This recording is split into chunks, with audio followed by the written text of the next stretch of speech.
Mic check. We testing. Us. We testing. We, us. Yeah. Much of a response there. What are we doing then? What are we doing then? Did you read the legacy of why there's so much stupidity? Is that it's genetic, going back to the Ming Dynasty, Ancient and Rome. well, it turns out they Genghis Khan has more DNA than Wait. Genghis Khan. yeah. If you look up Genghis Khan, Genghis. no, look up Genghis, and you'll see his reputation is like a genetic influence. And so I looked up his brother Dingus. Turns out to be a dipshit, and Yeah, Genghis. the dipshit gene has been spread since the time of Genghis Khan with his brother Are you Dingus. collecting? Are you here Yeah, to here's the collect? story.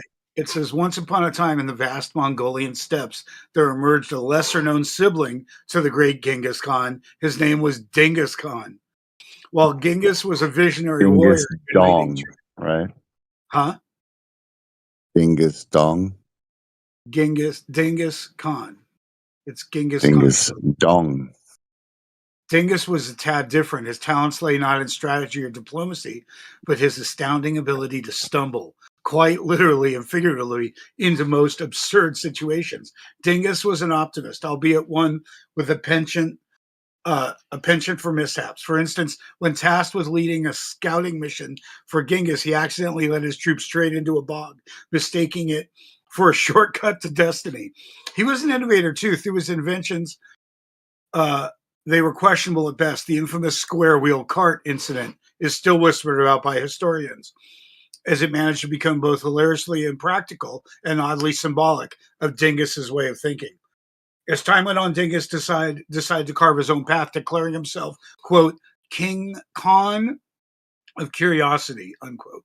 Khan of Curiosity. While he lacked the conquest skills of his older brother Dingus's charisma somehow attracted a loyal following of other misfits, dreamers, bumblers, and those who believed in his particular vision. However, it was Dingus's genetic legacy that truly left its mark on the world. For all his well-meaning yet misguided endeavors, Dingus unknowingly passed down a unique trait, a predisposition to moments of sheer obliviousness. Over generations, this quirky trait spread far and wide, subtly shaping humanity. It inspired first world problems like forgetting where you park your car, sending emails without attachments, and buying a gadget you'll never use because it, quote unquote, looked cool. Dingus Khan's story, while overshadowed by Genghis's conquest, serves as a reminder of the lighter side of human existence. His lineage, though unconventional, gifted humanity with the ability to laugh at its own follies. In some ways, Dingus achieved something greater than an empire. He created a world where imperfection is universal, where we can all chuckle at our shared Dingus moments. Genghis Khan, in his well-meaning but misguided quest to leave a mark on the world, decided that education should be "quote unquote" accessible to all. Are Unfortunately, you Dingus Dan? You related? I guess possibly, yeah. Unfortunately, his interpretation of accessibility was unconventional. He believed that simplifying knowledge to its most basic form would ensure that no one felt left out. Thus, the Dingus Doctrine was born, a curriculum that prioritized catchy jingles over critical thinking and replaced complex ideas with overly simplified analogies. For example, instead of teaching advanced math, Dingus introduced counting with cows, where students learned to add and subtract using livestock. History lessons became fun tales of the past, where nuanced events were boiled down to slapstick anecdotes. Science, well, that became magic tricks explained, which often left students believing that gravity was just the Earth's way of hugging them. Over time, the Dingus doctrine spread far and wide, embedding itself into the cultural fabric of his followers. While it initially brought laughter and a sense of community, it also inadvertently stifled intellectual growth. Generations later, the effects of this educational philosophy could be seen in the rise of first world problems, like debating the correct way to eat a taco or creating entire industries around self help books for basic life skills. And yet, despite its flaws, the legacy of Genghis Khan serves as a cautionary tale. It reminds us of the importance of balancing accessibility with depth and of striving for a world where knowledge empowers rather than entertains. In a way, Dingus's story is a mirror reflecting humanity's ongoing struggle to find that balance.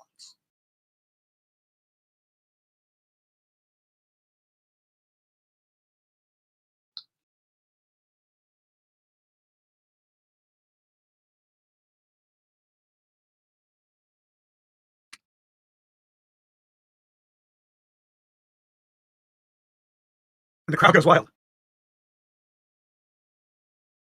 Just waiting for the applause to settle down before I continue. Yeah. Have you thought about like getting into acting, Dan, with all of your Jewish connections? I don't have any Jewish friends really or connections. Your Hollywood connection. Yeah, those are pretty vague. Those connections. I'm not sure they're very tight. Yeah, I don't know. I'm just being vague, really. So, do you want to go somewhere else so we can talk, or should I talk here? I just fucking went after Cammy for fucking going after me. What fucking I'm good. bullshit. I'm Fucking good. Karen. Fucking calling Bob a shill. I never called Bob a shill. Tried to tell Bob about fucking math. Tried to get him to look like a fucking hero and to make Eric look bad and to make us look right about something because Bob has so little experience being right. I thought I'd give him one. It's like, Bob, why don't you just be right about something? Why don't you look fucking like you know something? Fucking math. You can't debate math.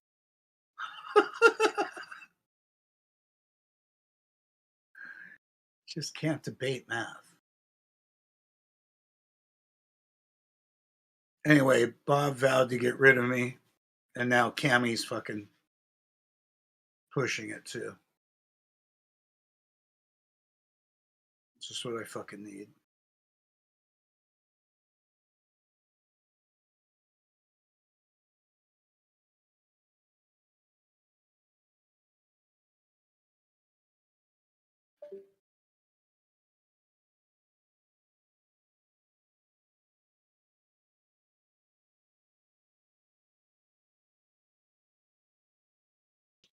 Dude, the math in that plane argument is absolutely irrelevant. The whole argument in and of itself is not even, there's not even an argument there. If you No, are it making an needed to argument go. out of it, Yeah, it doesn't even make sense. that was the point. Yeah, it wasn't a proof. It didn't belong in our arsenal. Definitely not. Oh my god, I agreed with you, Jeremy. I'm gonna fucking write something down. Yeah, we are in agreement, Dan. All right, thank you. You made a we.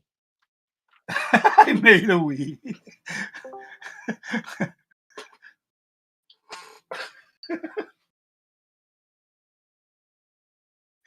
Like fucking You know what would have Mr. happened if you came in and was like, check, can you hear me? And I said, yeah, we can hear you, Dan. And then some guy said, what's with this we shit? I can't hear Dan. I would have been like, oh, yeah, you're not in that we. And we would have moved on. Easy peasy. Well, that's why I don't come around too much. I try and avoid that moment. What moment? The moment where people think they know stuff and want to tell me what they know. See, I I mean, loved Flat Earth when we had questions. Like when we had questions, we rocked. When we had we still answers, got we questions. yeah, we rock when we have questions. We just suck when we have answers. Why? What does that mean? Who's got answers to what and who? What answers? That's my whole point. That the people that think they fucking got shit figured out because God said so are pretty silly, and the people who think they have it figured out scientifically I'm not sure that really exists. I mean, I think I'm the closest thing to anyone with actual evidence. Hey, did you hear that Jaron spoke at a group that was those blue shirts from Nat Geo, the skeptics group? And it was like 2 Saturdays ago. And those fuckers got up and said that it was all about editing and that they had seen the white stripe disappear or partially disappear. And I'm thinking to myself, they just said it, but there's no way it's true. They did their own documentary that never showed that. They had multiple cameras that never showed that. We had multiple cameras that never showed that. And if the white stripe was ever blocked at all, somebody should have that image instead of just talking and saying it's true. And I can't wait to go after that particular dude because it's the same guy that in Nat Geo goes, "Oh, that could only be because of the curvature of the Earth." Well, he would have that on his camera, and they would have put it in their documentary if Nat Geo had cut it out.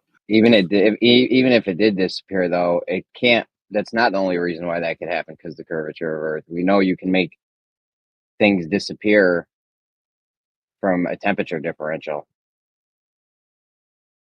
So his statement on its face isn't even true, even if the thing did happen. Yeah, but they don't have evidence of what they're saying. And so Jaron was challenging science, the mainstream science, to say, hey, stop lying because you're fueling the flat earthers. And he felt that both Discovery and Nat Geo had an obligation to go redo that shit. So I thought that was nice of him to spend a bunch of time on that, showing that mainstream has let down the public, and causes some of the confusion or some of the arguments that we have. And also, what you said was right, but what they said to us for 4 and 5 years about atmospheric refraction wasn't necessarily the issue. It's definitely the difference between the surface and the air, not the layers of atmosphere. So I wish we caught that earlier and didn't spend so much time on the atmospheric refraction, because that would be more prevalent looking at like the sun or the moon, where you're looking through the layers of the atmosphere on the horizon line or something.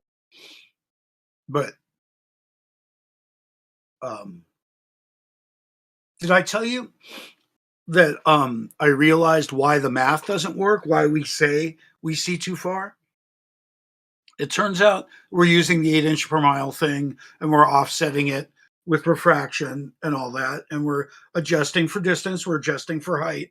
But imagine if one of the effects of the atmosphere is magnification. So let's just say just 2 times magnification, not 10 times or anything, just twice. I believe that we'd have to double the math. What if it's always being magnified and the level of magnification just changes, which causes us to see farther and shorter sometimes? Yeah, but I think that in a calculation, like if Bislin had a calculation that showed magnification, we would easily show that the math needs to be doubled if the image is doubled. And I think that's where we keep yelling, hey, the math is off.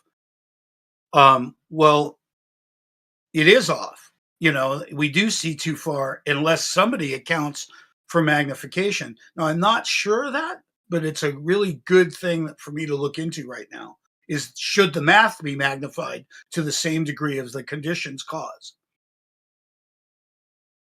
I just don't think it's true all the time. But I think you'd have to literally magnify the equation as well, times 2. If the whole thing is focally fucked up times 2, then the math would have to be fucked up times 2. I think. At least I'm thinking, Jeremy. At least I'm thinking.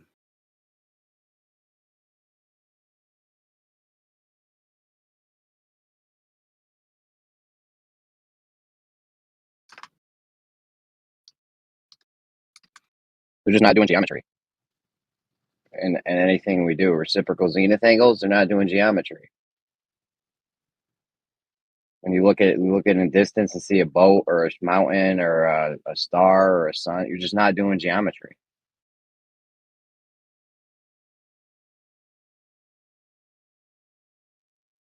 You don't know where the actual position of that thing is.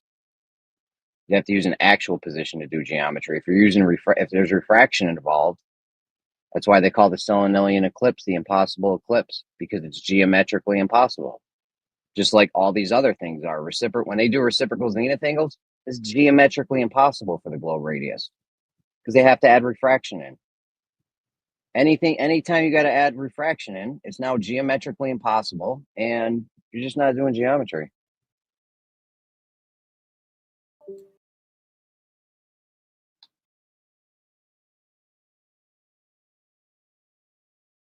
There's no refraction in geometry. It deals with actual positions and actual points and distances and shit like that.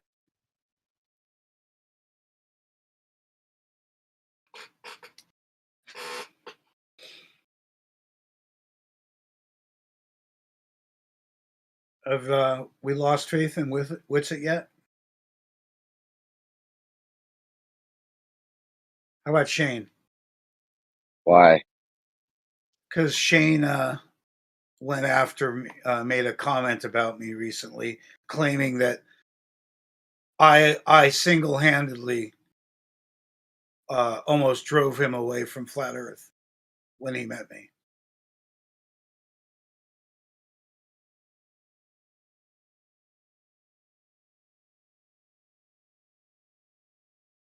In Karen B's chat, Shane decided to.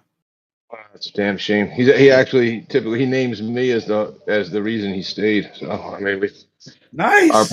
our powers combined. Yeah. We'll just have Shane be who he is. Cool.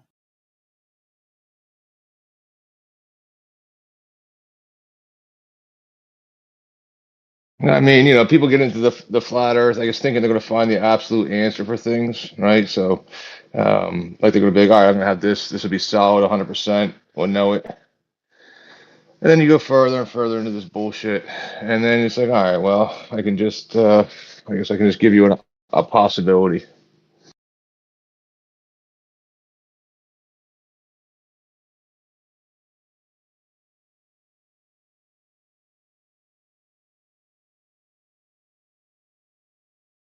Karen went off on me, saying that I called Bob a shill. I never called Bob a shill. Such bullshit. So fucking awful, the shit that people are saying. And they want me to be a Glober so bad that they're going to make up shit about me. It's really sick. Maybe you need some better friends or something. I don't know.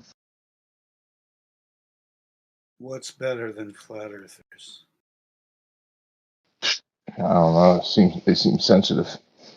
What could be better?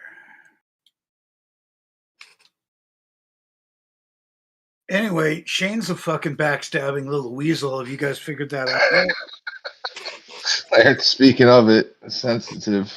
Have you guys? Are you on to him? He doesn't come around anymore, right? Hey, well, what do you mean? On the internet? He's on the internet. No, He got banned from Geos for a while. Like, He was here 2 nights ago. 3 nights ago. Was there for a while. So, I mean,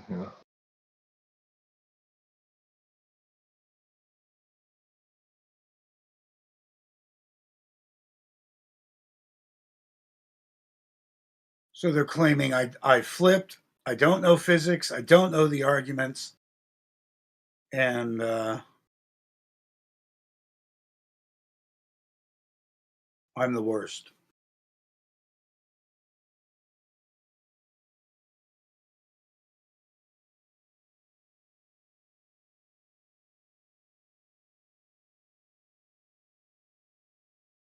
So I just unloaded on Cammy for starting that shit. She pulled the same fucking shit that Weiss is doing to Jaron. Cammy could reach out to me. Instead, she's making up shit in public. It's so sickening. People that would do that, they could fucking reach you. They could ask you. I mean, we've advanced this so far. I haven't been following Jaron for like 4 years now. Once I found Discord, we've advanced this so much farther than them guys. I don't know.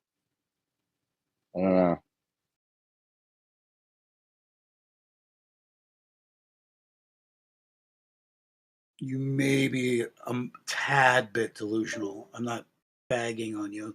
Just saying it's normal. I mean, why do you think Jaron and Witsit, like Witsit, Jaron can't keep up with Witsit because Witsit's been in here with us, and we've been advancing at the Glover's throats every day. I mean, it sounds silly, Dan, but heads that are in Discord are just more advanced. Heads that are in Discord are more advanced than people that have just been doing YouTube streams and randomly chatting to a few people here and there. Well, if you don't, if you limit yourself to truth and can't use broad speculation, then he might be limited. He might be losing to Witsit as Witsit makes stuff up. You're right.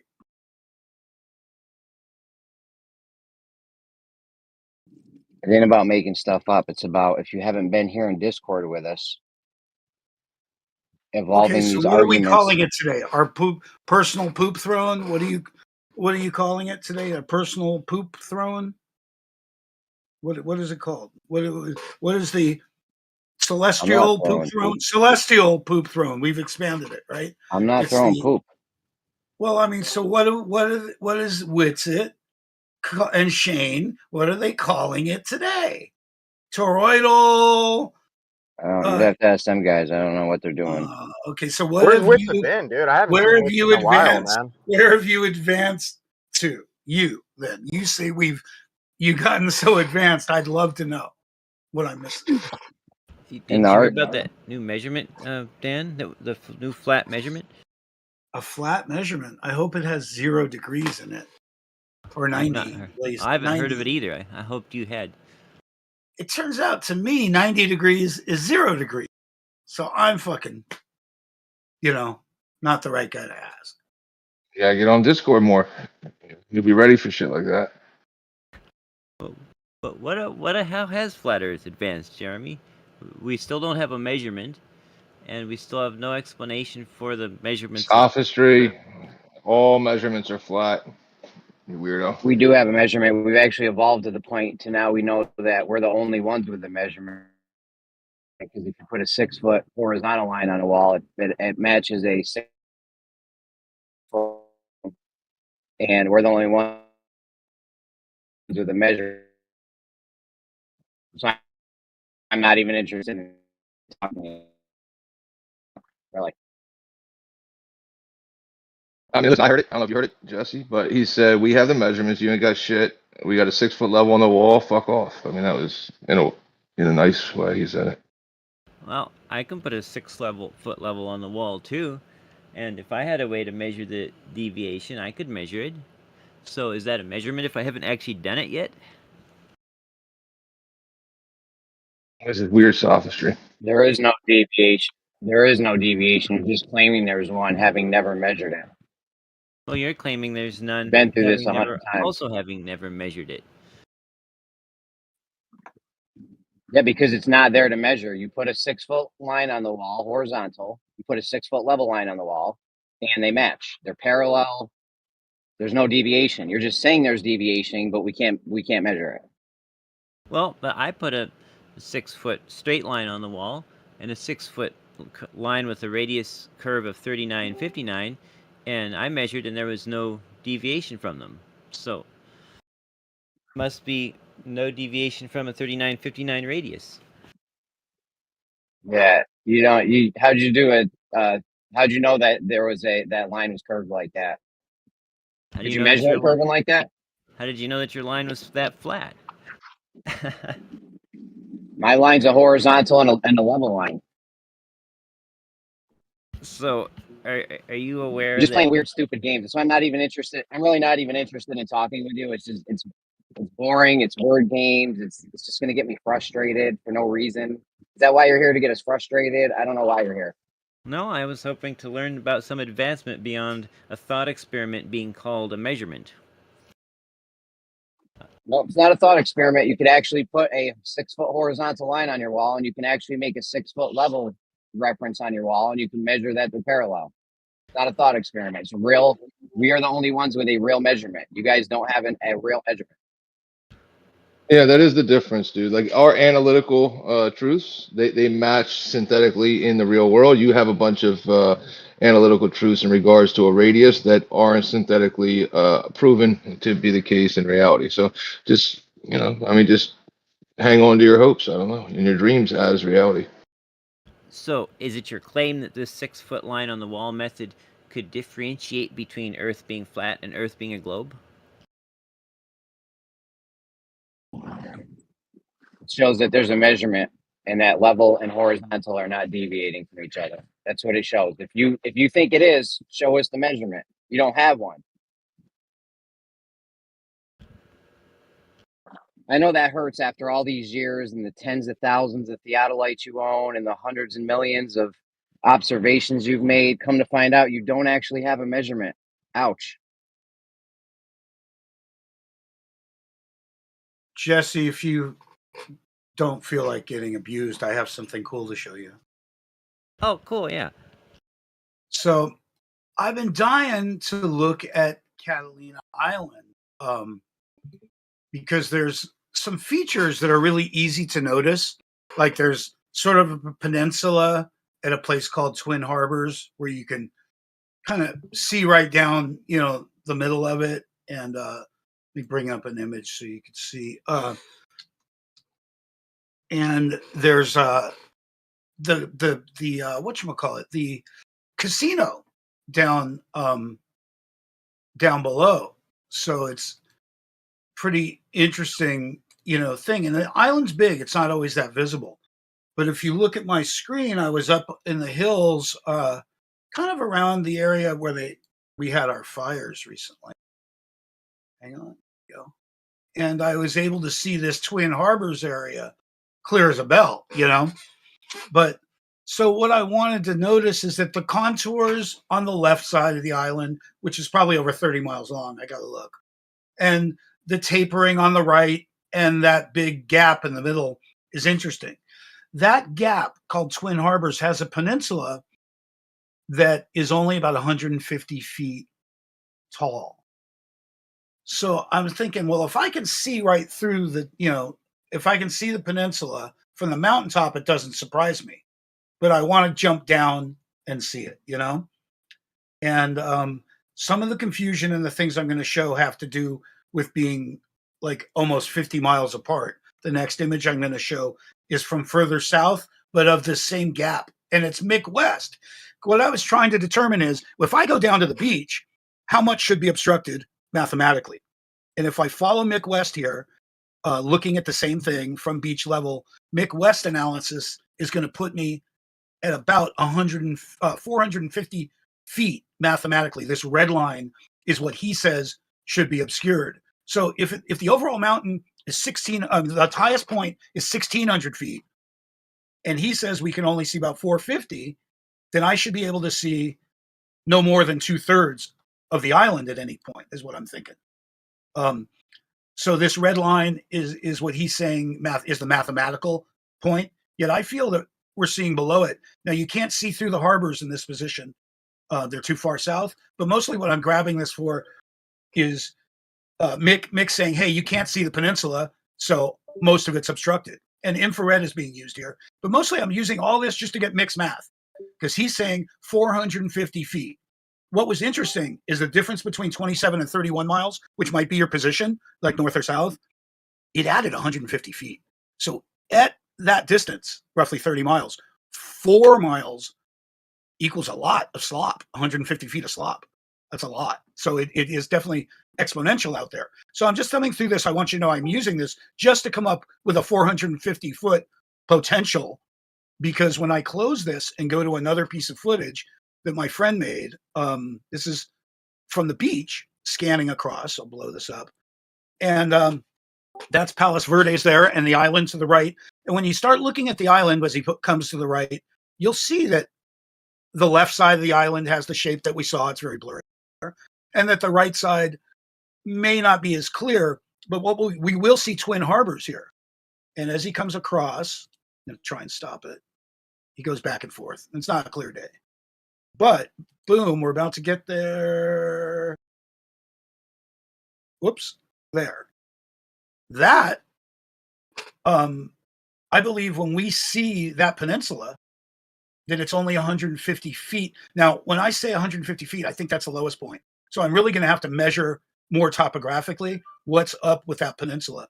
That peak there is 1,600 feet. And supposedly, we should only be seeing 2/3 of this. So if I divided the peak, you can see the heat there. If I divided the peak into 4s, I think we're seeing right there. There's the peninsula. See, I think we're seeing the entirety of 150 feet right there. That's what I'm going to double check, which would be mathematically impossible, albeit other factors that you might want to refract in. But there's the peninsula from the beach level. Impossible based on Mick West's predictions of 450 feet being obstructed. Now, those are all approximate numbers because there's different viewing points. But that peninsula appears visible from the beach here. So when I say the beach, I'm going to mean 10 or 20 feet. So I'm going to have to do the calculations at 20 feet to see, are we seeing more than 2/3 of the island is the question. And that stuff that you're seeing right there, all that fuzzy stuff is heat. It's not in the water as we think it is. Because waves. So I'm still hot on Catalina. I want to see that peninsula, and I want to know why. There it is. I want to know why I'm seeing it. There, that gap should only be 150 feet tall, and I should be obstructed by 4 feet.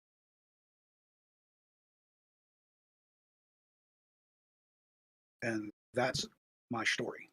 That's a pretty place out there, Dan. A lot of sunset.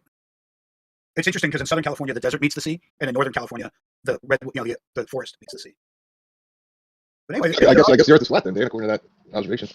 Yeah, I'd say that something's wrong. We should not be seeing that low. Well, there you go. There's proof. Jesse should pack it up. It should, I don't know, drop the thing that there's no evidence for, and get on board with the truth. What I need to verify is that peninsula. How tall is it in general? Because I know it to be as low as 150 feet, but it might not be that way all the way across. So I'm really not sure exactly. How would you measure it? I'll just go look at some typographical shit or topo, whatever. Right. You can go to Google Earth and draw a line across it or the length of it, and then you can right-click the line, and then tell it to show the elevation profile. Well, that's everything Mick West was doing. That's what I was showing before. Is that Mick West was way going over it, like in super detail. In answer to your question, though, Tinks, the problem is that half the truth is not the whole truth. And the other half the truth is that I have done numerous experiments, measurements, and observations myself, which show me that light does not always go straight when going close to the surface of water. And I know for a fact that it can curve at rates much greater than 8 inches per mile squared. So I know that when sighting close to water, seeing that island or seeing that peninsula from the beach is not impossible, because I know that light can and does curve going over the surface of water under natural conditions. Okay, I love it that I'm talking to you, because the fact is you may be right, but you need a correct formula for that. You need to prove that. In other words, if this were your world, you'd be dumping salt in this to prove it. You would be doing something to increase the density of the air to a point where it happened. I challenge you to find those conditions, although you may meet the challenge. I understand that, but I have found those conditions in my area. So do you have data like that? Do you have data where you went and you took measurements, like temperature measurements, and like he's talking about? Not temperature measurements. I actually have built a differential thermometer that can measure difference in temperatures up to 2 meters apart to the nearest 100th of a degree C, but I haven't gotten it out in the boat yet. But what I have done is I've gone out when it was a perfect black swan day, when the water was cold and the air was hot and calm, and the density gradient in the air was substantial, and I placed my camera below a metal sign that was 300 feet out in the water, sticking up. It was just like a metal park boundary sign. And I placed my camera slightly below the top edge of that sign and waited for a ship to come by. And I was able to see the water line on the ship over the top of the sign, even though the sign was higher than both me and the ship's water line. So even if Earth was flat, I was still measuring observing light to arc over something equivalent to about 8 inches per mile squared, greater than whatever the water is. So I know that it's possible. Well, why didn't Mick West say that though? Why is he saying that based on these conditions, we shouldn't? There's a certain calculation he's using. You know what I mean? Like he's offsetting it to the calculatable refraction. Are you saying that some of the refraction you're seeing is beyond his calculation, or beyond? You have super conditions, or like he's using refraction in this calculation? Well, which would you rather depend on? His calculations based on non-measurements, or my direct observation of the phenomena taking place in the real world under natural Well, that's what I showed you. Here's the peninsula. It's a little below 400 feet. It's it's like here it is. So I mean, like I think you and I are in the same boat, albeit trying to go different directions. Because I hear you and I believe you. I do not believe Mick West. A lot of people don't actually get out and do measurements and observations like you and I do. So he probably doesn't have a clue how drastic refraction can be close to the surface of the water. Well, just so you know, when we achieved our 9 and 17 mile test, Mick West changed the metabug calculator to put an asterisk to claim that his calculations and his calculator would not work over water, which is why we went to the Great Salt Flat. Yeah. Was because Mick West moved the goalpost and said it couldn't be done over water. So if you use these examples of water, because we have a flat plane between us of water, or a clear line between us over water, be aware that we've done this over land, and it completely negates the concept of water being. Well, it's not the water specific. It's just anything other than air. If I were to be more technically accurate and more wordy, I would say any substance, any non-fluid substance, or any substance that was heavier than air, did not mix with air, formed a consistent layer below the air, and had a greater or smaller thermal mass, especially a greater thermal mass. What do you think of this? What if I had one type of refraction because of the cold water, but in the same field of view, another condition called refraction as well, due to swirling heat off the surface? So imagine two distinct temperatures in the distance. One of the water and one of the air above the water.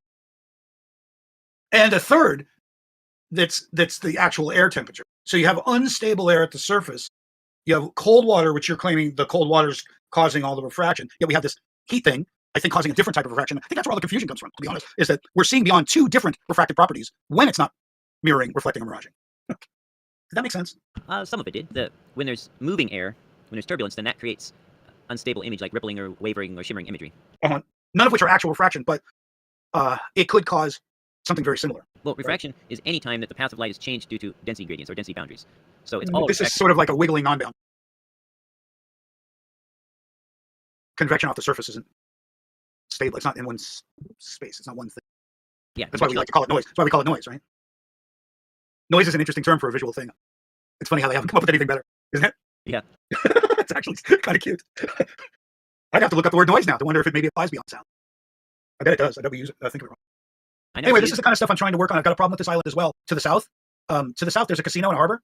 And if you're down south looking up into that harbor, you should see boats in the harbor. If we can't do that at 46 miles with infrared, it's probably not a flat Earth, because that should be an easy one. So, it depends on the conditions. There will be days you can, and there will be days you can't.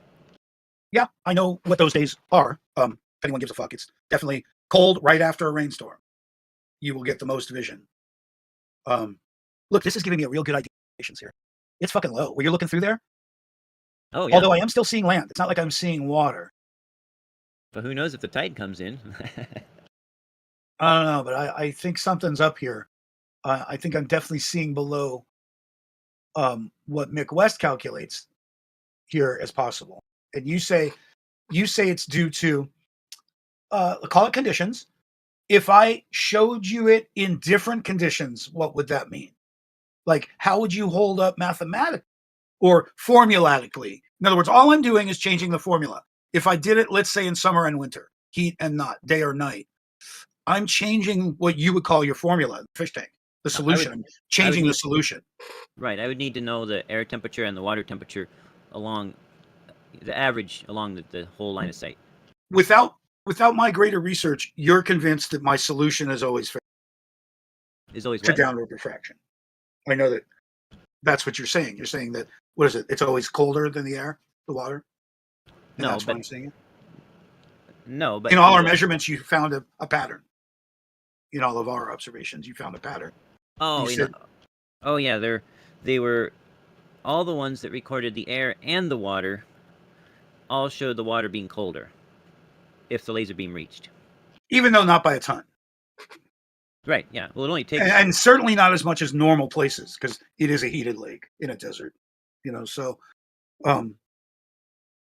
I would still say that the solution isn't going to match any mathematical. That your error, doing whatever you call the overall conditions that I'm calling solution, based on your fish tank.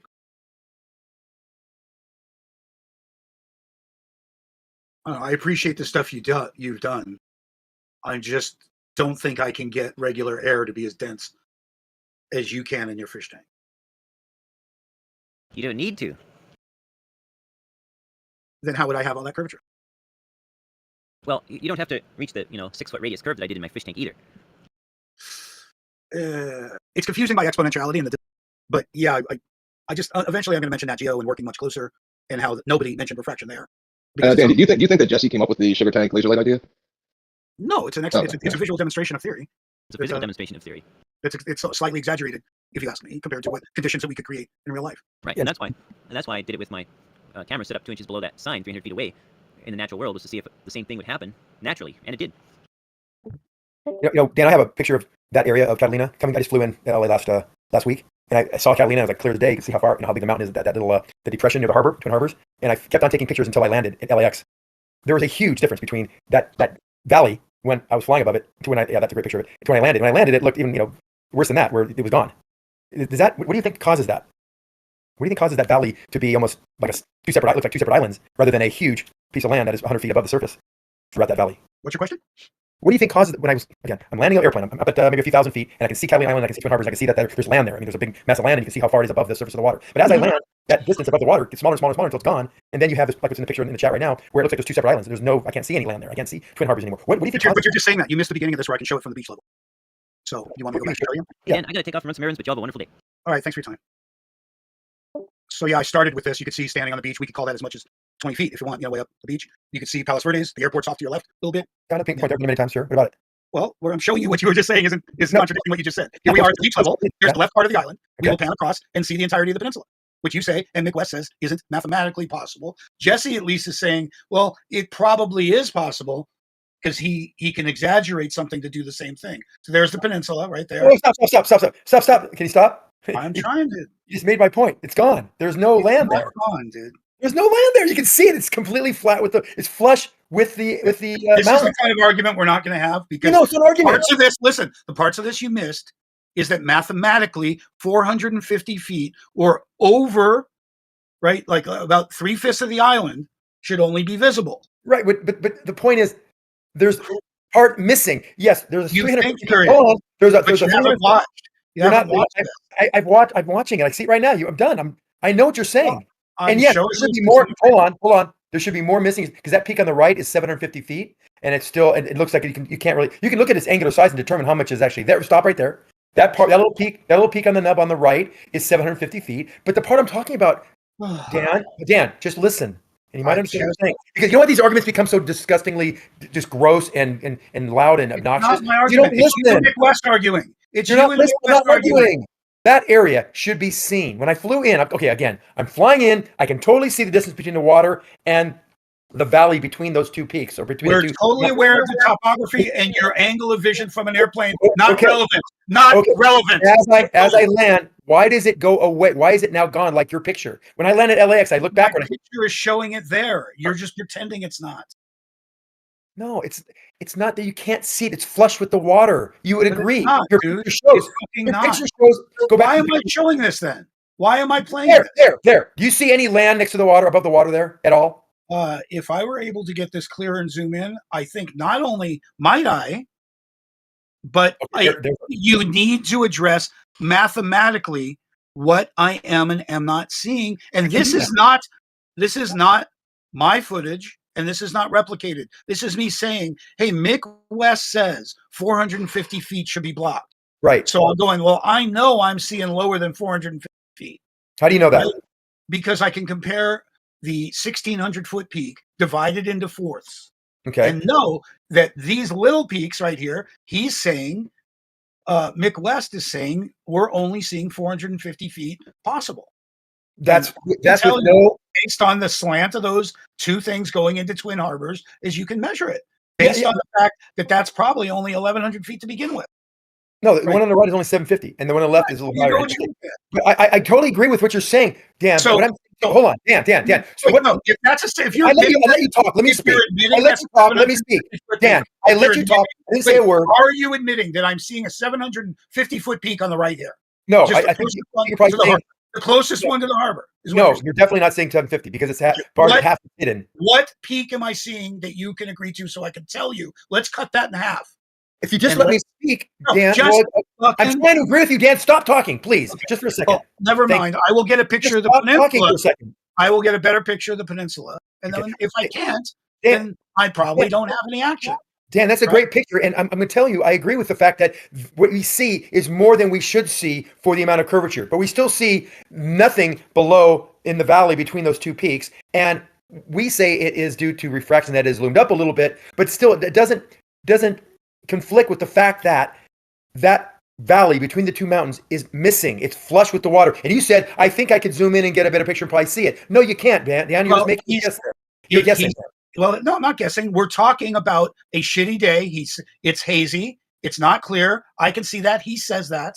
So on a clear day, it'd be worth trying. That's all. That's all. I lived down there for a long time, like you live down there now. I've seen that valley. It's always missing. Whenever I fly into LX, I always look back and see. I didn't know there was a valley there before Twin Harbors was ever mentioned to me. Actually, due to flat Earth, because I've only been to the other side of the island with my friends that have boats. We've flown out there. I've always thought it was just two islands. I didn't realize there was actually an area there, and then because it's always missing, always never seen from Malibu or LAX, Manhattan, any of that area. You can't see it. Well, I have some images off my phone here. I don't care what phone you got. You'll never see the valley there ever visible from the beach. I don't care if you're Redondo, if you're Manhattan, you're at Huntington, you're Newport. I've driven a boat out from Newport, and we see that does not exist. I have binoculars. We've had telescopes. We've been in buildings in Malibu. You can't see it, and you're just making things up to say you can. I'm not making up anything. You're dreaming. They think that you can. Okay, here's the story. Right, when you really look at this from above, there is the span. Right? From the mountaintops, you can see the span, right? Right? Yes. Of water between. So the sun sets behind it. Of course, it's obscured by the island, right? Right. I just want you to see this because when you look at it from the beach, that span is 30 miles. So why am I seeing the sun set behind it? When the sunset from this position should be about 5 miles away. No, God, no. What do you mean, God, no? Why would it be 5 miles away? Well, because that's what the globe math says. It's not setting yet. Well, it should be setting on the water line. The water line should be mathematically from this altitude less than 5 miles away, maybe about 5. This is actually probably higher than I think, 25 feet high, maybe. Either way, you should be looking at a horizon line that's not 46 miles. It's not 46 miles. It's 27 miles to that where the sun's setting out. Sunset's 3 miles Laguna de Catalina. Observer on the globe. Laguna de Catalina, I believe, is 46 miles. Yeah, is that on Laguna Beach right there? Is that like Victoria or something? Where you at? It's just Laguna de Catalina, dude. It's really 46 miles. You just saw all of Catalina there. That's on the right hand side of the island, and you see the sunset behind those mountains. It's not. The glare makes it seem like it's setting, or it's I don't know. But you got a glare. Where your expected horizon is interesting. That's all. It should be your horizon line should be way before the island, and it is.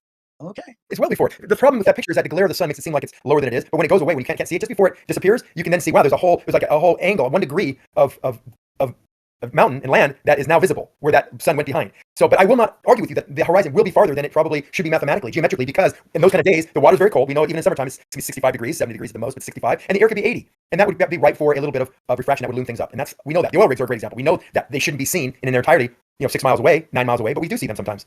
That's refraction. Those are great pictures, by the way. I love that. I can't find the shit off my phone, but this is the only one. This is an interesting one. This one I took on a completely socked in cloudy day.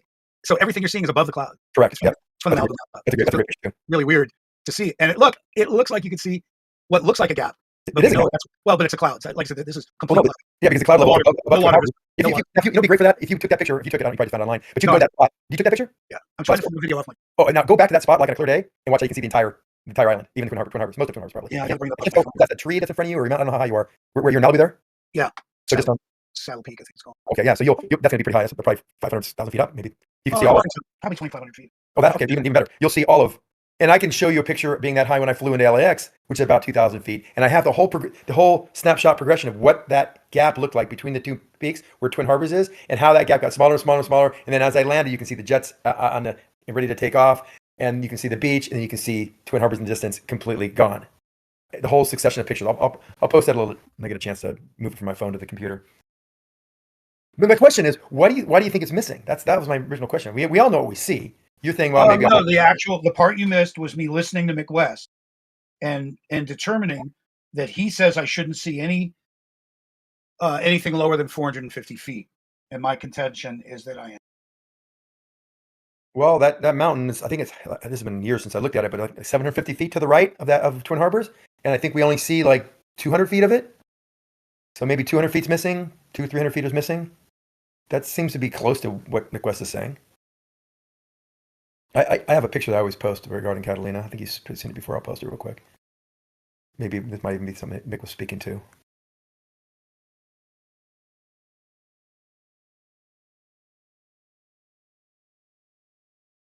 Hey, has Mick ever been here? I know he's been on some of the other Discords, but I've never heard him here.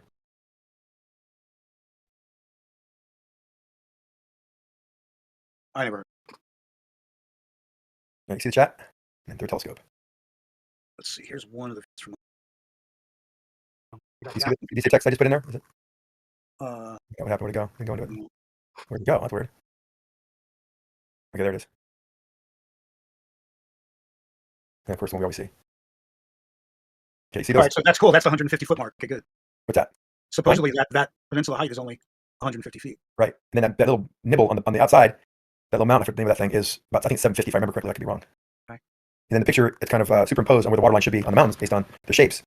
Shows that. So if that's really 150 feet, then, okay, so let's say 4 times that would be 600 feet. Yeah, so that makes sense, right? So remember that the mountain behind the coastline, which is 150, or that little hill in the middle of the isthmus there, that's farther away. So it's lower in your field of view just by perspective, as well as some, so all I got to do is divide the right peak by 4. No. And by 2, actually, by 2, according to McWest, I just got to divide it by 2. You keep on thinking they're right on top of each other. They're not. How far do you think that peak? I'm not thinking anything but the one peak. And I'm going, so I want to identify something we agree upon. How far inland do you got to get? No, you're not allowing us to. You're not listening again. You're not listening, Dan. You're not listening. No, again. I'm definitely not. I know you're not. So how far in do you think that peak is? That 750 peak, and how far into the island is it? How long would it take you to get there if you're at the coast there to get to that peak? I have no idea what you're talking about. Give me, how far would it be? I have no idea how to measure you or your question. You can get a map and you can see on the map how far that peak is. Go do that. Dude, go do that by yourself. What's more than 7 or 8 miles? I'm just trying to analyze footage. Look, there it is. Oh, do you see that? But you're trying to divide what we know is a height of the beach area and above and just behind it, maybe a mile or so, with a structure behind it, without taking into account its angular size difference based on the increased distance. Well, you can do this with me. I'm not fueling you, okay? Enjoy yourself. Well, you're here to try to proclaim that you've discovered something that everyone else has missed. No, I was here in an actual conversation with Jesse regarding the term solution and atmospheric conditions and the multiple aspects of both the refraction available from the 3 types of refraction available would be the thickness of the air to begin with, right? Then it would be the relationship between the water and the air, right? And then there would be the stabilization, the stable air above that, which might have its own refractive properties, and then your ability to see beyond that through the stable air. So that's before mirroring, before miraging, and before or reflecting. So there's factors that need to be discussed. Most importantly, I think the reason why flat earthers think they see too far mathematically is because if there's any magnification, let's say twice, magnification, that the math needs to be distorted to the same feature. In other words, if it's being looked at magnified, then the mathematics unusually would probably need to be magnified as well. So I think that's where the mistakes are coming from, where we're saying your math doesn't hold up. And I think it's because the sliders in all the calculators, none of them mention the combined issue, like refraction becomes a combined condition issue called refraction. What if magnification is a measurable and slider calculatable thing? It would distort all the math. Okay, you said 3 things and you mentioned 4 things, but all those didn't really make a lot of sense to me because I don't know what you're. Well, imagine an equation that needs to be doubled. Why would it be doubled? Why are you saying things? Can you show me an example of something being magnified through the atmosphere? No, you'd have to look up atmospheric magnification because I can't. I think things do either get larger laterally or vertically. Usually it's lateral, and they can stretch out. They're bigger than the actual angularly. They're larger that way. But we've all seen a large moonrise. No, we haven't. That's absolutely false. I've worn out my welcome here, Zanick. Go find something. You're just making things up again. No, I'm just saying I've worn out my ability to talk to you. No, because let me just address the refraction part. You agree that the thickness of this, you said thickness of the atmosphere or in water, these are determined refraction. No, refraction. I described to you the conversation I was having with Jesse. You made proclamations of what was going on based on you coming in and you having shit to say, right? But I said what I had to say. And I said what we needed to analyze and what we need to do if we care. So you're talking about airplanes isn't interesting to me. You're asking me to go measure stuff isn't interesting, but I would like to see Twin Harbors from the bottom of Malibu instead of the top of the hills because it should be totally available on a flat Earth. Yes, and it won't be. And, and same problem with the casino. Fucking Shelley Lewis or anyone down there should be able to see not only a lit casino that's no more than 25 feet off the fucking water, but a boat full of masted sailboats. Sailboat mast in the harbor any day, right? So if it's difficult to see at their point that's almost 60 miles, then from Oceanside, for instance, then infrared, and they have it, and they're not doing it. So this is all based on me failing as a flat earther to do something that's locally available. Yeah, I mean, you can do. I welcome, and I would give you, whatever you read. We could bet. We could make a fun bet out of it. If you could ever see masts at the harbor, or for Twin Harbors, or see the structures on the other side of the island as well, any of that, I would be more than happy to take a bet with you that for dinner or drinks or send you something. I mean, cigars, because you're not going to find it. I don't care what day it is. It's not going to happen. And I'm just saying that, but just so you understand how refraction works, it doesn't work like you're kind of declaring your first 3 levels or classifications of refraction. It's not just something being thick or thin. That doesn't cause refraction. It has to be a differential medium and it has to have an angle of incidence. This angle of incidence is critical. And of course, it's progressive over a curve. So it's constantly changing over a curve where it wouldn't be in the fish tank. Fish tank is a little more complex. How that width of the beam is going through the differential medium that's stacked up in the fish tank. And it's just, like you said, it just allows you to physically see the example of the theory in play. How it bends down toward the denser medium, just over in a flat, a gradient of solution. But yeah, I think you should go do that. I think you should try to get out there on a clear day. You have all the access to it. Get a telescope and see if you can see something out there. Guarantee you can see a flat line of water at Twin Harbors any day of the week. I don't care what kind of refraction you have. You'll never see it. Just the refraction doesn't work to that degree. Twin Harbors from Malibu is really close compared to some of the other shots. Right. Yeah. I think I sent one from Malibu or from that was from Malibu, like Venice. I think that picture I put in the chat. That's out of a telescope. The observation should be fine with the. And then I'll maybe later, if you're around, I'll tag you. You can check it out later. I'll send you my 4 or 5 pictures. I had like 20 pictures and all were kind of fuzzy because I'm zooming in, but you can at least get the feel of the fact that you can see real thick piece of land above the water as I'm flying just before we're landing. So it's not like a big distance difference. And as I land, we're saying the same thing. I'm trying to upload the video I have from the surface that I can't seem to locate right now. So yeah, definitely a cold morning after the rain is the way to get the best shots. I think that's when they say it's clearest. That's when I think it's clearest. They claim, and I say that's the least refraction, but the Glober claim is that I'm cherry picking the position of most refraction. It's weird. What do you mean? When it's cold? When it's cold morning? Yeah. Right after the rain. Why would they say it's most refraction? They just say that I cherry pick for the right moments, and I go, no, I wait till it's clear. So it's weird what that opposite opinion. Usually a clear day. I mean, everyone knows what a clear day looks like when it's not hazy, and you got the spirit, which also is representative of the spirit temperatures to a hot summer day. It's hazy. You got cold water. That's the most prime for refraction. But on a clear day where it's cold and crisp, you're not going to see as much refraction. I don't know why they would think there would be more refraction. I like your video of the sun setting. I don't know what that, but that was. Here's I just uploaded what it looks like on a normal day, and it's not very easily visible. Most days you can't see Catalina very much. No, you don't see it. It's always out there. This is from down, the bottom of the mountains. So I just got to do this on a clear day. Yeah, and I think you want to see that sun setting, which is unique. Because what time of year is that? I mean, it's like that's a perfect capture of it. Is it setting like right at the harbor or no? Is that the video? Flat Earth something? I can't read it. Catalina from P900. That's Flat Earth. Is that your channel or somebody else's? Flat Earth is, I can't read it. Flat Earth 2. Something. Sure No Tanks took a screenshot of your video, and he circles something from something P900. Right. Most everything I have is on this place. I don't know if that's a YouTube or what. It looks like a website. Except for the stuff I uploaded now is offline. Oh, yeah, that's cool. I love these pictures. I love the videos are all really cool. And refraction is, it's amazing to see what can and can't be seen on certain days. So you'll be happy to know that what I'm pointing out is how I failed, my people or the people around here with local opportunities, like the people in Santa Barbara did, to really qualify some of the images we're seeing. Well, would you agree with me that, especially in Santa Barbara, because I spent time down there during that period, I can't remember what it was. It was during the fires. And it would have been great if someone took those pictures of you could see all these oil rigs that are, not only 4.5 miles away where you shouldn't see the bottoms, but you're seeing some 9.5 miles away. If they could just ran up higher than just the walkway out there at whatever that beach was, go to a building and go on top of a roof or go into the local hills and then take the same pictures on the same day and see how everything changed. That would have been that's the whole idea how you can measure refraction is by doing some differential measurements, by going higher and higher and higher and keep on taking pictures and seeing what that changes as you go higher. How much more of the oil rigs do you see, or what the position is angularly in your field of view, how it all changes, and that will determine what the refraction is. It actually will let you know what the refraction would be at any height above the surface by doing differential measurements.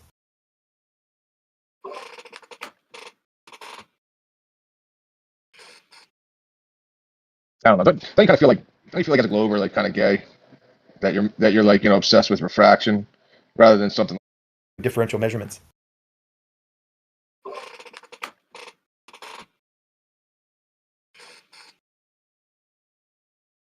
I don't know. Don't you kind of feel like as a glober, like kind of gay, that you're like, obsessed with refraction rather than something like solid and firm, like, and, provable. It's just like you got to be a glober. You got to be like, I just want to understand refraction. It's like this magical, beautiful thing. It's kind of gay. I don't feel gay about that. Like this ever changing formation. I know what gay means. I don't feel like I have those tendencies, so I don't think I feel gay. Like it takes the form. It takes the form. It gives you the true form. The light is. I mean, that's just this obsession with like refraction. Like, is that like really like a proof of anything? I accept it. I know it's real because we all know it's real. It's basically part of physics, and I'm a physics person, so I have no problem with refraction. The problem I'm obsessed with maybe is trying to convince someone else that there could be that refraction exists and how it works. Yeah, that it could be the solution for the evidence that the Earth's not a globe. I mean, doesn't it seem like kind of like a silly thing to hang on to as your like rescuing device being refraction? And doesn't it give you like, I don't know, like doesn't it give you like, I don't feel so secure if my relationship depends on like perspective, like how you like of the light coming in and changing the situation to suit my my model. Like, well, no, because all the I don't have insecurity about that. I don't need to lean on it because it's real. And even when we find things that, hey, we should see more of that mountain than we do, I'm okay with that. The fact that how much of that mountain is missing still makes the point. Okay, so that means two things: either there's refraction or the Earth's a bigger diameter. It's refraction again. Like there it comes. Like I was saying. Well, no, I think either it's refraction or the Earth is much bigger than we claim it to be. Either way, it's got to have a curve because that mountain still has missing parts of it. Like what's right? like doesn't it seem like a more solid approach to say, well, listen, I can't see forever. I can see that like in every single situation, these things converge to a point where it's like this compression and you just can't make stuff out. So it's probably just compressing. We can't make it out. Doesn't that seem like more of like something you can demonstrate all the time, everywhere, always to show it to be a more solid, reasonable explanation? Funny, we all understand, and in two dimensions, it's very clear. X, Y coordinate systems are simple. X, Y, Z is a little more complicated. But when you say compression, we can look at the angular size as something we know how big it is. Like these two peaks are how far they are apart. We measure that angular size is preserved. The only thing that's changing is the vertical. Why did the vertical change and not the horizontal? That doesn't make any sense. Does it make sense to you? Yes, it does. How would something retain its angular size for how far it is away laterally? Vertically it changes. Why would it change only in one dimension versus the other? Well, it would change if your field of view is double left to right than what it is up and down. Then it would be expected that there would be less. Not zero, but less compression left, from laterally. Why? Because your field of view is larger, so the compression is less. Yeah. No, that they're not related. That you made that. Of course they are. If you can see more left to right than you can up and down, then you would expect. Okay, I have a telescope. You would expect that. I have a telescope. My field of view is the same up and down, left and right. I look at a telescope. I see something. I have an angular measurement device inside of it. Has little marks, hash marks. It says what the angular size is, which is very accurate for a telescope of any kind. And I see that this object is intact. It's 1 degree left to right for the distance. I know how far that is up these two peaks or whatever objects. And then vertically, it's been compressed. Okay, with the telescope. Okay, it's a little different. So yeah, again, I'd expect it with being more dense, more. Let me see, what would be the word? So you have the density of the air, right, and then you have like more material, I guess, like more colors, more things to differentiate between things that would compress and blur into like till you can't make it out at the bottom. Why would they be doing it vertically and not horizontally? Why is horizontally retained? That's preserved. Only vertically is it, for some reason, that mountain peak is lower in your field of view, or even smaller. Well, like I did refer to the density of the air as one option. But why does the density? What do you mean? We know it's the density. Like the opaqueness, the thickness of it. Yeah, but that still corresponds to the object laterally. So in the X dimension, why is it only affecting the Y dimension? You're not making any sense. No, what I'm saying is the light that we see, the thing that you referred to, that blocks out the stuff, is more dense at the bottom, up and down, not left and right. It's the same left and right. Oh, because it's denser lower, so that makes whatever is below. It seems reasonable, yeah. Like the heat that comes off the ground, the temperature, all the stuff. It just makes more sense, yeah. Well, that's not. That's where I would expect this, for the light to be attenuated, is where there's more stuff to absorb the light. Well, actually, the cause of this refraction being greater is that there's this temperature inversion, which is the refraction again. Well, that's. I'm just saying, there's clouds of smoke on the ground. I'd expect the clouds of smoke to absorb the light. Yeah. Zanick, I sent you a picture of Catalina and the sun setting next to it, establishing where the sunset might be in your field of view.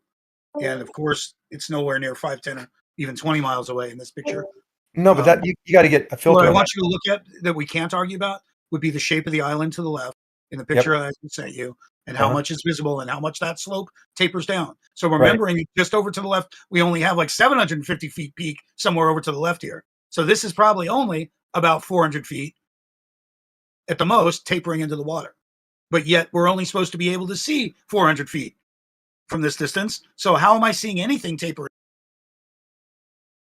There's a lot of land missing there under that taper, and the sun is not setting there, because if you were to get a filter, that'd be high. Just like you showed before, when it set, it would set probably, it's probably about mid-mountain, or maybe almost the top of the mountain. Not probably mid-mountain right now, center of that blob. I mean, you showed it already. It looked just like that as it was setting. Oh my, that's kind of an interesting picture. It looks like it is setting, like, really far away. And then when it went away, all the mountain was visible. So obviously the sun was above the mountain. It looked like it was on the water, yet when it set, all you could see was the mountain. But I just sent you images of it next to the mountain. Yeah, no, but the same situation. Before we had it setting on the mountain, this one sets it on the water. It looked just like this before it was missing behind the entire mountain, like this mountain on the left hand you show. And those peaks, I think, were 1,000 feet. Even I thought it was 750. I don't know. I just think that you should look at that taper there in the water and explain to me how much obstruction you think is there and why. Yeah, I would find a picture of from height or from closer up. Actually, from closer up, see what that mountain. And I know it is a very gradual descent to the water, but I'm contending that there is several hundred feet missing. I know you are. There's a couple hundred feet missing of that taper, even though the taper is nice. If you went in a mile or two from the water where it meets, where you can see kind of meets the land, I guarantee that little clip that looks like it's only about 100 feet tall would be more like 300 or 400 feet tall. All you need is a picture of that side of the island up close. And I think I have a probably picture of that actually. Maybe Dan, what's the term called when like forward backward that he was referencing? The forward backward compression. What is that fucking term called? Foreshortening? Foreshortening. Yeah, that was that foreshortening. Yeah. So that would be my thrown in there with the mix of compression. Yeah. Well, the foreshortening is due to things like due to perspective and curvature, where the building would be tilted away from you, so it looked like from looking at it. Yeah, that's what happens. What does it have to do with tilted buildings? It has everything to do with tilted building. If I'm looking at a building that tilts away from me, that building would be lower, but it's not like the building hasn't changed shape. It just has angled away, so it looks like in my two-dimensional field of view that it is shorter. Why do I need a tilted building for this occurrence? Because when it turns away, it'll look like it's shorter than it is if you're right up close to it. Oh, okay. In an example of foreshortening. Yeah. So that would just be another thing that comes into play is the foreground compression and the foreshortening. Yeah, for the vertical change rather than the horizontal. I said it's not. That's foreshortening would be something tilting away from you. That's why it would look like it's for like if I had a wheel that it was angled at 45 degrees, it would look like it's shorter, but it's really not shorter. It's angled away from me. Perspective talks about things that are, foreshortening is something that's angled away from you that you can't. The third dimension, you're not taking that into account. Well, whatever you call the shit, then whatever the name is, when you're looking at like his Catalina picture, when you see in the bottom field of view, you see the majority, like 80%. You see in 80%, you see a mile, and then the rest of the 20%, you're seeing 20 miles. Whatever you call that term, where you're compressing 70 miles with 80% of the frame being showing 2 miles, and then the rest of it showing the rest. Whatever that term will be called, will be a reason for vertical compression. I don't know about that at all. I don't think that's right. I don't know really what you're saying, but I'll think about it for a bit. Just look at the picture, right? Just look at it, like whatever picture he's got there of the sun or Catalina Island, and then just draw some lines, left to right horizontally, and then say, okay, well, this is X amount of miles, this is X amount of miles, this is X amount of miles, all compressed into that line. Okay. Yeah. That wouldn't change. So if I drew if I did equal distance lines and drew it, the first one would be in real life about 6 feet of where you're standing on the beach. The next one would be 200 feet. Then these are all equally spaced lines. The next one would be a mile. The next line equally spaced would be containing 5 miles, and the next so on and so forth. Whatever that term is called. I think the term is called gibberish. I'm just kidding. I don't quite follow you. Thanks. If you have draw some lines, just draw some lines on that picture. Okay, I draw a line on 2 lines apart. They're the same. On the ones that are closest to where the film is being where he's standing with the camera. Yeah, the picture of an island. So just starting at the bottom and working your way up in that 2-dimensional picture, draw lines that are 2 centimeters apart or whatever, and what is contained within that space between. It doesn't have any preference. Perspective doesn't have any preference whether it's vertical or horizontal. The same laws apply. It's just trigonometry. It's just the. If I draw the lines up and down, I mean, there would be a grid as well, but it wouldn't be. I don't know about that part. Why don't you get a picture and draw lines? That's a picture right there. It's a picture right there. Draw equals. What you draw and give me an example, and I'll take a look at it. It's just a picture, and if you draw equally spaced lines, and you're going to see the guy who's on the beach right there, his body is he's only 6 feet tall, and the first line would intersect him, so that would only be showing 5 feet of reality within the first segment. Then the next segment would be showing 20 feet of reality. Then the next little segment of line would be showing 500 feet. I mean, how else do you want me to explain it? The distance in the distance, you mean? As the line goes outward to the sun? Correct. Yeah, of course. That's how perspective works as well. There you go. Yeah.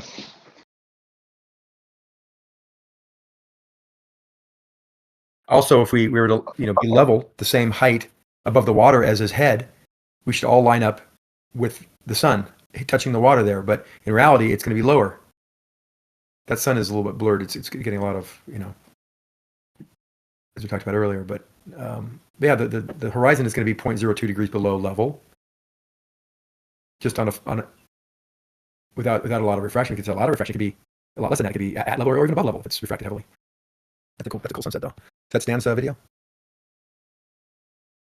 That's really cool. What I'm showing is a Shelley Lewis video. Oh yeah. So this is 40 miles out. More importantly, though, if you look at that left side. So we're going to be able to measure the peak of that. It's probably in the 1,000-foot range at the most. So divide that in half.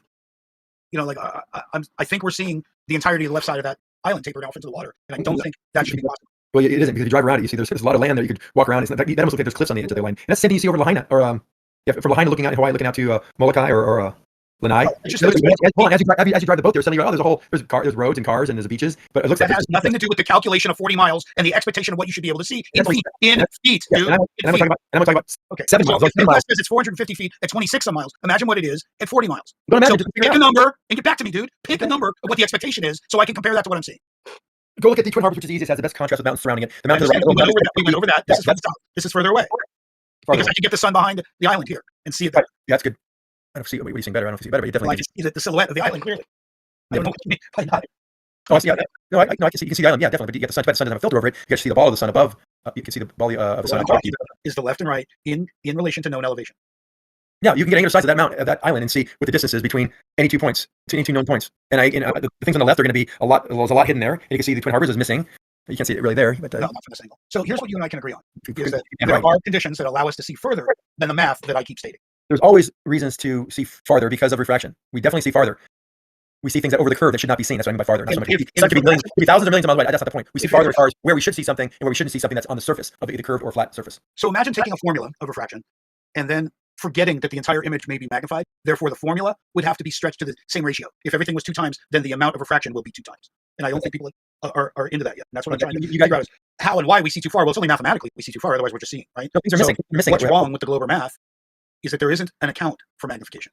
Well, because I believe it happens, particularly at the surface, because we're looking through more atmosphere, especially at something like the sun, where you're going to get a different set of refractive properties through the actual atmospheres and not off of the water and shit. So we're seeing more than one thing, and I think that's caused a lot of confusion, and that's before reflection, miraging, and the mirror line, which doesn't appear here. I don't see any mirror line here, which is kind of rare. This is kind of a clear day. Yeah, if you zoom in, you might be able to see some. You've got a telescope and zoomed in on the line. There's an unclear day. Right now, you got a lot of blur. The sun is not. You got the sun sitting below the water now. So looking at the whole thing, though, it's 1,600 feet divided into 4. And how much of it am I seeing? Well, you made a statement that the magnification we should multiply the refraction values by 2 or something because they're twice as big. No, this makes no sense that things would be larger laterally versus vertically. That's not how it works. It got to be both. If you're magnifying something, the whole thing is bigger. That's not what we see, though. Well, the relationship between the peak and another peak should give me a decent measurement to figure out how far down I'm seeing. Yes. Do some of those rough. You can take things that you do. I need to look at them. You can peak finder for Catalina, see what the difference between those 2 peaks are. Peak finder. Peak finder, and then you can see like the distances and what the shapes look like, and then you can then compare it to what we're seeing and see if there's any. You have the sun there. It's not turning into an oval, so obviously it's not being magnified. If it is magnified, then it would be in all directions. It's still a circle, roughly. And then you can see its angular size to see if it is a half a degree, and if that's kept, then you know that nothing's being magnified. So then there would not be a need to multiply the refractive values by anything because nothing's being distorted or increased by quote magnification. Wish I was down there more because that area's got the best views of islands and things that are far away and all these environmental changes that happen with the atmosphere. Get on board with Flat Earth, you weirdo, and you can join Dan and the others at the Catalina Flag and Wine Mixer. Have a party, yeah. That sounds like I'd love to do that for sure. Every time I get down there, it's always the wrong timing to get together with some folks down there.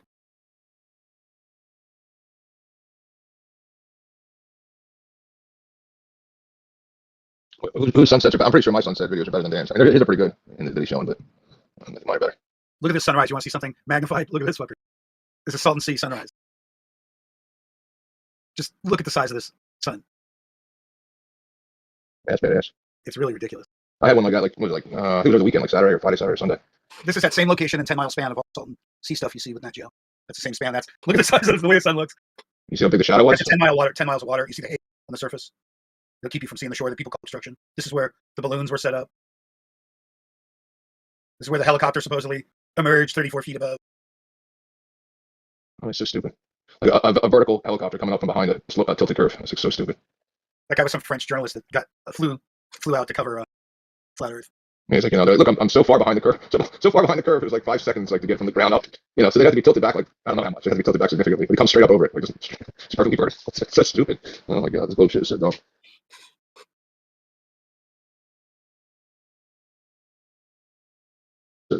Flew out to cover flat Earth. Yeah, it's like, they're like, look, I'm so far behind the curve, so far behind the curve. It was like 5 seconds, like to get from the ground up, so they'd have to be tilted back, like I don't know how much. They had to be tilted back significantly, but he comes straight up over it, like just it's perfectly vertical. It's so stupid. Oh my god, this globe shit is so dumb.